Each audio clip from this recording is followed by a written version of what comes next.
Hey everyone, it's Keely here for Soy and Shea, and thank you so much for joining me for today's video. It's been a little while since I've taken you on a behind the scenes of me piping for a soap, so I thought I would do one today. Now I did get myself in a new piping tip, and it's a Wilton 97, and the little picture on the card shows this really gorgeous petal that you can make with it. Kind of like a flat petal with a pointy bit in that joins it onto the rest of the plant. I have tried and tried since doing this video to try and get that look, and I just can't get it. I'm also actually struggling to find any videos showing how to use this tip to make petals. Most people have actually just resorted to using this tip to creating ruffles, and some people are using it to create a rose as well, so I'm not sure if the petal really does work or not. I tried it several ways and I decided I really didn't like how the petals were turning out, so I resorted back to my good old favorite, a 103, for creating my little 5-petal flowers. So let's go and see how I am creating my flowers, which will go onto the next soap. Let's go. Alright, so for today we're going to be piping some very simple little 5-petal flower tips. I have a new piping tip I want to have a go at. It's a Wilton 97, and I'm very curious as to see what sort of flowers I will get using it. I have just added in a tiny little bit of yellow or lemon sherbet. Now this will go into a nice pale yellow once it has saponified, but my soap batter is going to go orange. It's one of those really bad color morphing micas. I'm going to pour my sodium hydroxide distilled water solution into my oils. I'll give this a quick mix up. In fact, I'll probably take it through to about a medium trace. And then once it is set up, we will get it into a piping bag and we will start piping some flowers.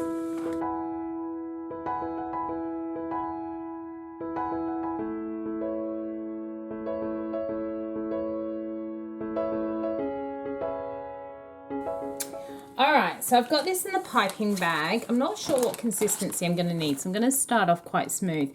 But this is the tip that we are using. It's, as I said, a Wilton 97, and the idea is it should make a nice pointy end and then a big flat leaf up this end. So we'll see what we end up with. I have my little foam piece to put my flower nail in if needed. Let's try it. It may be a little bit too thin at the moment, but we'll find out. I don't want to get it too thick that I can't pipe. So we'll grab a piece of paper, and I'm thinking you start with the thin end at the bottom, and oh, yeah, that could work. I think I may need to be just a little bit thicker on my soap. I think I'm a little bit too runny because it's not holding its shape in the petals at all, but I think this could make a really pretty flower. So what I'm going to do is pop this back in here, and this is why you should never be afraid of trying to do your piping with soap, because all you do is you pop it back into your piping bag and you start again. So I'm going to leave this sit here for maybe another 10 minutes and then come back and we'll see if we're at a better piping consistency.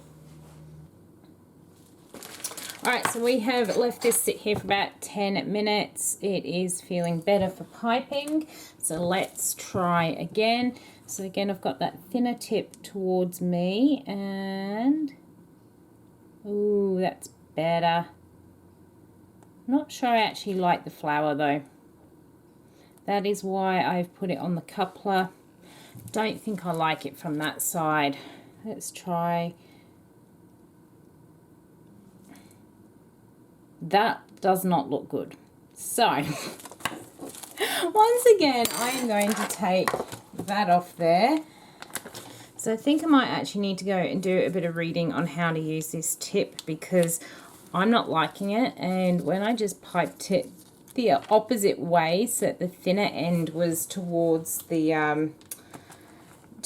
top, I got a rather rude looking petal, which we don't want that. So I'm going to squeeze out what's in the tip into my bag here, and on the side, as an emergency, I had just one of my standard petal tips. It's a 103 Wilton tip. So it's just one of those standard petal ones.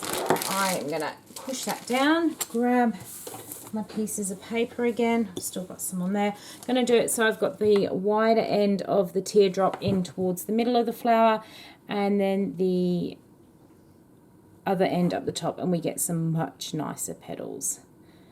All right, that is looking better. Yes, much happier with those as my flowers. They don't look like much at the moment until I get them onto the soap and we get some extra little middles put in there as well. I'll definitely go and find a video and see if there's any sort of tricks to using the other tip, but I certainly didn't like how it was coming out in soap. So what I'm doing with this 103 is I start piping and I'm pushing my tip up and out, turning my nail at the same time, and then coming back down, and it forms like this little C shape and forms the petal. That one's probably not so good because I did it quite slowly, but you end up with a really nice little 5-petal flower like so. So I think I'm going to stick to doing this particular tip. Pop that on there. So again, I've got that thicker end in towards the middle and the thin end up the top, and just making those little C shapes. I'm holding my tip so it's almost at kind of a 45-degree angle from off of my paper, so that my actual petal tips stand up, and just gives it a little bit more of a 3D effect. So that's another one.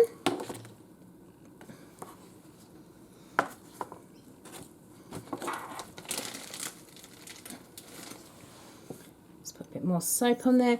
Now if you were to actually turn it around so you ended up with the thicker part of your piping tip towards the outer edge of your flowers, all that happens is you end up with a more rounded looking flower rather than a really ruffled flower. So depending upon the sort of flower that you are after would depend upon how you actually hold your piping tip. So you can get 2 different flowers out of this. Well, you can actually get several different flowers. This is the same tip I use to pipe my roses with as well. So you can get quite a few different flowers out of this particular tip. The trick is to keep turning that nail. Don't try and turn the piping bag to get the shape of the flowers. Turn that piping nail and you will get that sort of nice rounded flower effect. So I'm going to keep piping these ones out.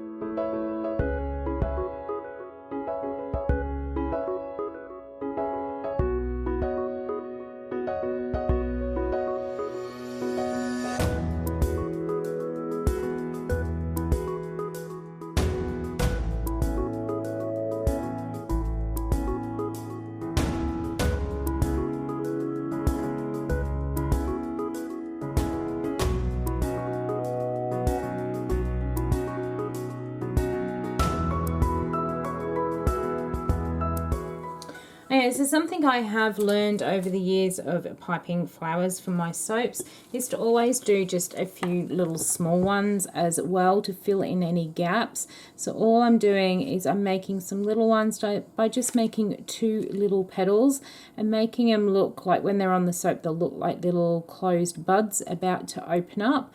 And I can usually get about 3 little sets on my flower now, just to make sure I'm not wasting any paper there.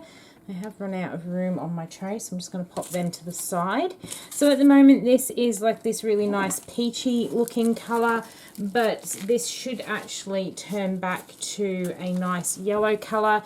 That will be, hopefully you'll be able to see that in either the cover photo for this video or in the photos at the end. If not, I'm actually not that unhappy with this peachy colour, so either way, it is a pretty colour, this yellow.